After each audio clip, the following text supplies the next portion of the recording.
Once upon a time, in a distant, green valley, there lived a brave dragon named Dolf. Dolf was no ordinary dragon. He was small, with shimmering green scales and a heart of gold. Despite his size, he was always ready to help others. One day, a great storm approached the valley. The clouds were dark, and it rained so hard that the river began to rise over its banks. The animals in the forest were in panic. They didn't know where to go to be safe.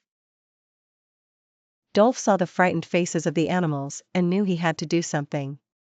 He flew to the largest tree in the forest, which was tall and sturdy enough to protect them from the pouring rain. "Come, everyone," shouted Dolf. "We're going to the big tree. It can protect us." The animals, though scared, followed the brave dragon. Along the way, Dolf helped the smaller animals, like the bunnies and the squirrels, who couldn't run fast enough. He carefully carried them on his back to the safe spot. When they finally reached the big tree, Dolf helped the animals make their temporary shelter.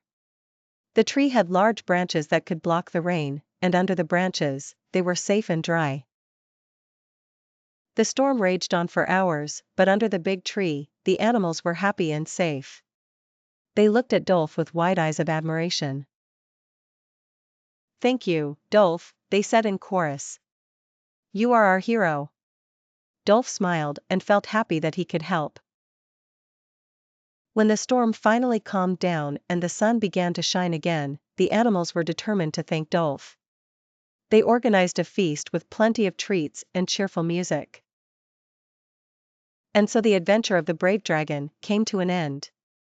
Dolf learned that even the smallest hero can make a big difference, and the animals in the forest would never forget him. They knew that as long as Dolf was in their valley, they would always be safe. And they lived happily ever after, each day grateful for their brave friend.